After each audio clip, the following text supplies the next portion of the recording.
खबरवास share कंदासीं कराची में बिन सियासी जमातन के कारकुनन विच में झड़े दौरान फायरिंग में एक ॼणो माची वियो आहे ऐं हिकु ज़ख़्मी थियो आहे। नाज़िमाबाद नंबर 2 में बिन सियासी जमातन के कारकुनन विच में झड़े दौरान फायरिंग कई वई। फायरिंग में 48 वरीह जो फराज माची वियो आहे। अवां खे ख़बर ॾियूं पिया एक ज़ख़्मी झड़े बाद शरपसंदन कुछ दुकानन ऐं गाॾियुनि खे बाहि ॾई छॾी। झड़े दौरान एक ॼणे जे माचे वञण बाद पुलिस वाक़े वारे हंधि पहुची सूरतहाल ते ज़ाब्तो आंदो। ख़बर वास शेयर कई पिया कराची में बिन सियासी जमातन के कारकुनन विच में झड़े दौरान फायरिंग में एक ॼणो माची वियो आहे ऐं हिकु ज़ख़्मी थियो आहे। नाज़िमाबाद नंबर 2 में बिन सियासी जमातन के कारकुनन विच में झड़े दौरान फायरिंग कई वई। फायरिंग में 48 वरीह जो फराज मार्ची पियो, हिकु ज़ख़्मी थियो आहे। झड़े बाद शरपसंदन कुछ दुकानन ऐं गाॾियुनि खे बाहि ॾई छॾी। झड़े दौरान एक ॼणे जे माची वञण बाद पुलिस वाक़े वारे हंधि पहुची सूरतहाल ते ज़ाब्तो आंदो। ख़बर वास शेयर कई पिया कराची में बिन सियासी जमातन के कारकुनन विच में झड़े दौरान फायरिंग में एक ॼणो माची पियो ऐं हिकु ज़ख़्मी थियो आहे।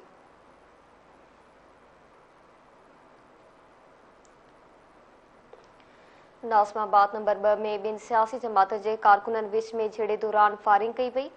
फायरिंग में 48 वरीह जो फराज माची पियो, हिकु ज़ख़्मी थियो आहे। झड़े बाद शरपसंदन कुछ दुकानन ऐं गाॾियुनि खे बाहि बि ॾिनी। झड़े दौरान एक ॼणे जे माची वञण बाद पुलिस वाक़े वारे हंधि पहुची सूरतहाल ते ज़ाब्तो आंदो आहे।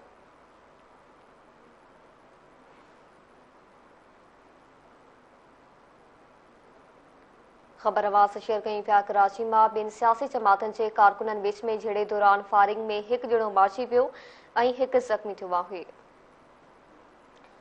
तफ़सील मालूम कंदासीं। Chief reporter Karachi Shabbir Ashari line ते मौजूद आहे। जी शबीर, आगाह कजो, बिन सियासी जमातन के कारकुनन विच में झड़े दौरान फायरिंग में एक ॼणो माची वियो आहे, वधीक आगाह कजो।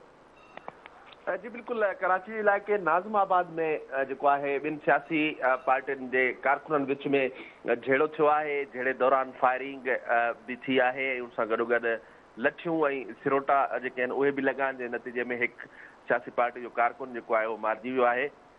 ही गुज़िरी रात देर फजर के टाइम ते झेड़ो थियो है, जंहिं दौरान इलाइक़ो जो है जंग जो मैदान बणिजी वियो आहे। शदीद जेका है इलाइक़े में छिकताण थी।